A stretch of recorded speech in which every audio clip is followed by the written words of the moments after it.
गणपती बाप्पा मोरया.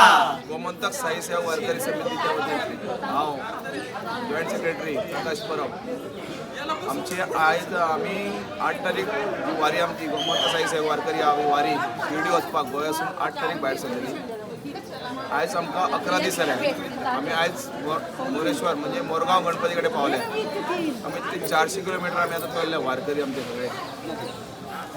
सगळे टोटल वारकरी आमचे 173 आहात. आणि वारीक चलताना आमकां कोणाक कसलोच अजून पर्यंत तरी त्रास सांगना. आणि ह्याच्या फुडें आमी 23 तारीख पावतले पळय तर कांयच आमकां प्रॉब्लम कोणाक जावचो ना अशें हांव गणपती कडेन मागता आनी हांव साईबाबा कडेन मागता की एका वारकऱ्याक आमच्या कसलो त्रास जावंक जायना. आणि सगळे वारकरी येयल्या पळय ते आमच्या गोंयाच्या अख्ख्या गोंयासून येयल्या तेंच्या सगळ्यांचो तेंची सांबाळ करपाचो. इतलेंच हांव गणपती कडेन ह्या मोरेश्वरा कडेन मागता आनी म्हणजे साईबाबा कडेन मागता. जय साईराम. जय साईराम.